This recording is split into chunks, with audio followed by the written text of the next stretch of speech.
Morning, ladies. It is, what's today? Thursday morning.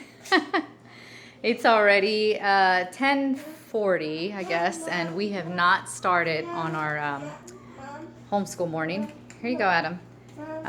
But I just wanted to kind of take you through our daily routine, just to give you an idea. And hang on a second, I'm sorry. This is little guy Adam here. Adam? Here you go, buddy. You can't go outside. We deal with this every day. He sees the other ones outside and he wants to join them. So basically, I just kind of wanted to take you through a little bit of what can come to my mind right now that we do each day. By the way, my name is Adriana if you're new to this channel, and I am new to homeschooling. This is my first year. I have three kids. Hello, two that I'm homeschooling. I have desired doing this for 8 years now, and I am just now doing it.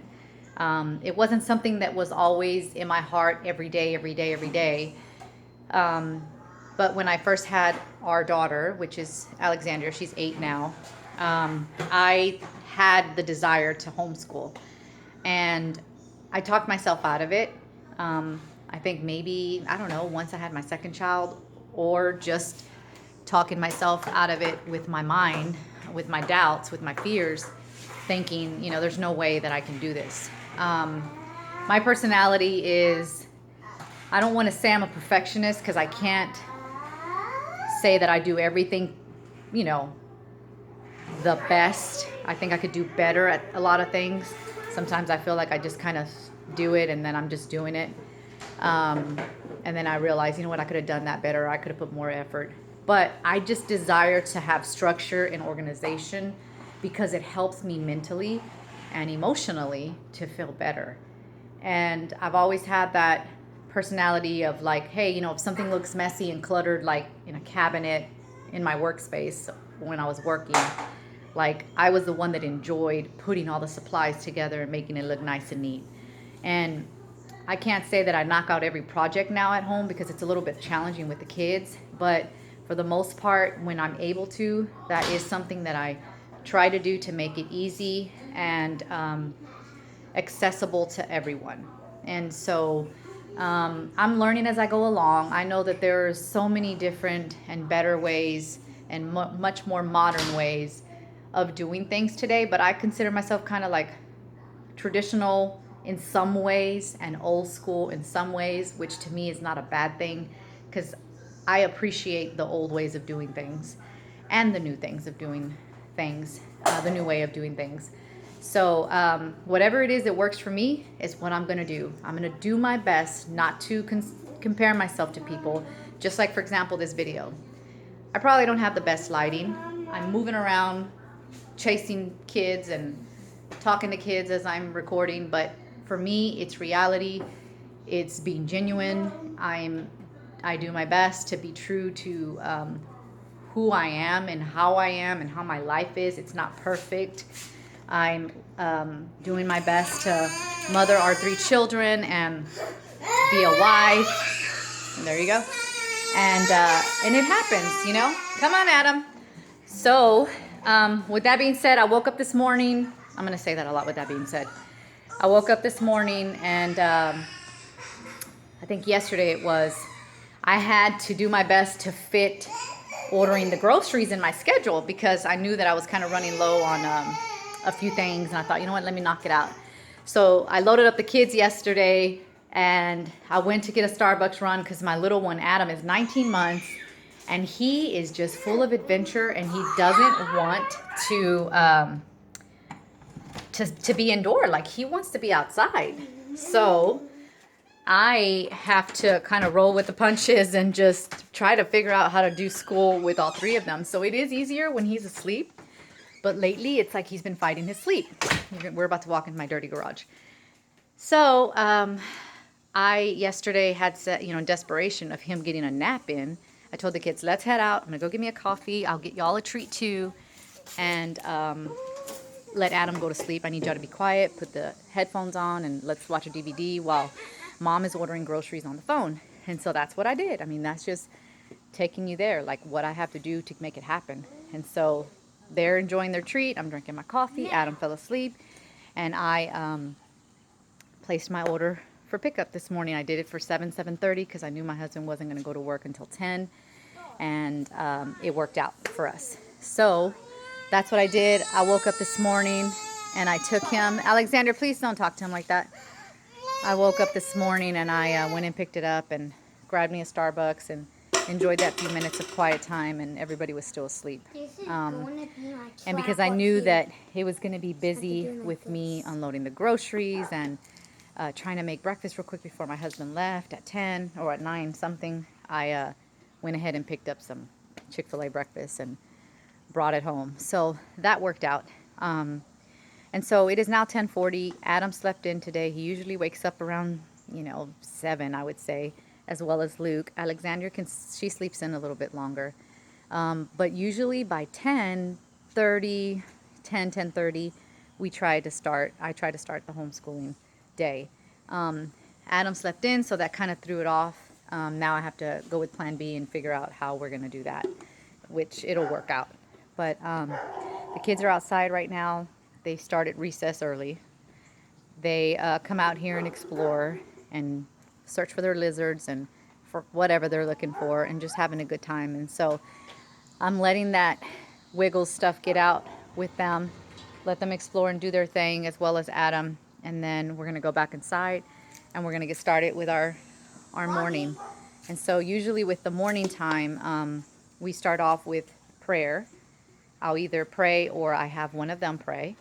And then we start off with, secondly, after that, we do our Pledge of Allegiance to the flag. I have a flag in the corner of our kitchen. We sit at the breakfast area right now. We have a round glass breakfast table that we've had for years. And I did my best coming into this with not overspending and trying to buy all kinds of stuff, even though, believe me, I wanted to have all the beautiful things out there to redo a whole room. Sonny! Sorry, he just threw a rock up and almost hit him on the head. So, lighting. Sorry, ladies. No, sir. So, you cannot do the rock. If you throw it up, it's going to come down and hit you on the head. No, sir. So, what am I saying to you? Okay, yeah, so we did the, I'm coming out in the sun, so it kind of messes up this video here. Come on, Adam. And this third one is supposed to be the charm, right? What's going on? This little guy here is something else. Throw that rock down, buddy. No, sir. Let it go. I'm going to say third time the challenge, not the charm. So anyway, we do the Pledge of Allegiance, and then after that, they have a daily notebook that they work on with the calendar, the date, like the weather, the time, the temperature, making the date into coins, so counting. And so we use our little register that we have with coins. And that's been going good for Alexandria. I think for Luke, it's a little bit of a tedious thing for him. And now that I'm wanting to take it away from him, he's like, oh, no, I like it. I want to do it because he sees sister doing it. So I don't know with him. I was thinking that I wanted to do away with it completely and just go over the calendar with them because we have that Target calendar that we bought, that dollar store area calendar.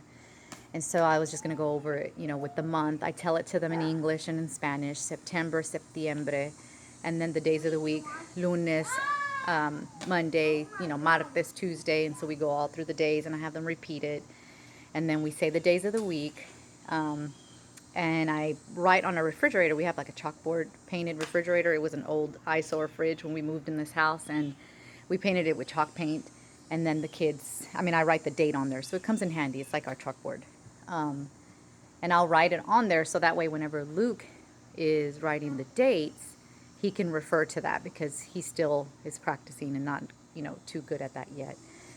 He can be, but he's kind of going through that rebellion stage or something. We're trying to figure it out and praying through this with, over him. And so we might do away with that and just do that. But Alexandria enjoys it, my 8-year-old, because she said it reminds her of her class because they did that. And no, sir. No, sir. Please don't do that, Luke. My snaps. Hello. So, after we do the daily notebook, I'm trying to do the read alouds. When I'm doing the read aloud, I have them, either working on something that doesn't require too much brain focus so they can listen to what I'm reading and I can ask them questions about what we read, or they'll work with their Play-Doh or their slime or whatever with their trays on the table, sitting quietly and listening. While all this is going on, usually Adam would be napping, but if he's awake, then I have to find a project for him to work on that will keep him entertained.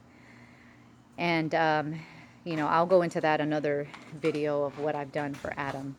And let's see, so we'll do the read alouds, and then after the read aloud, I get into the math curriculum and then the language arts curriculum, which they are both on the master books curriculums, him for first grade and she is third grade. So far, it's going okay. I mean, I'm still learning about this curriculum, trying to see if it's going to work for us. I mean, it's not bad, but I think Luke needs a little bit more of a challenge. I'm thinking that when he was in math at school, he was ahead. They were ahead a year. And so I feel like he should be doing second grade. The first grade curriculum for masters, I haven't got all the way into the book, but so far he's only working with numbers 0 to 9, and he already knows the hundreds. Oh no, sir, there's ants. I'm so sorry. Let me throw that away. Watch the ants. We made a bird feeder, a bird deal with peanut butter and bird food, but I don't think that worked because ants filled this thing up quickly. So that might be something we have to change with Luke, as far as that curriculum goes. But we'll see, because I'm also supplementing with the math brain quest that I bought from Amazon. I'll give him like a sheet to work on after his math some days. The other thing I'm having to get used to is not being so strict and trying the unschooling method in a way, but I don't know how that's going to work. Adam. Come on, buddy. Hi. The neighbor passing by. And so, yeah, that's where we're at right now. And then so after the math and the language arts curriculum, after the read alouds or after the math, I forgot which one it was, I'll let them take a break outside. But these kids are taking so many breaks that honestly I'm trying to have them get through all the way to the math and the language arts, and then after that go take a break. Hopefully it's around lunchtime and I'll start cooking something quick, and then I'll kind of clean up the kitchen a little bit and get ready for the second half of what we might do. Some days I think I'm going to be doing history and science. I don't know if I'm going to do them together. There's some days where I've been able to put them together in the same day, just do a quick and easy assignment. And I might have to just break it up and do it one or the other days, like maybe a Thursday one and Friday, a science. So still learning as we go along. The other thing is Tuesdays and Thursdays, Spanish is what I'm throwing in there. I don't have an exact curriculum yet. I just bought something from Target, but I'm working on that to figure out which one we want to do. Spanish is it's my second language. I consider myself pretty fluent in Spanish. My daughter is doing excellent. She seems to be similar to the way I was when I was growing up. It's like she just picked it up quick. With the R's, rolling her R's, and just knowing how to do it. My son, he's okay, but I need to practice with him a little more. So that's that. I'll leave you with that. If I can think of anything else, I will update y'all on another video. But thanks for watching, and I hope y'all have a great day and stay encouraged with what you're doing in this season if it's your first year in homeschooling. God bless.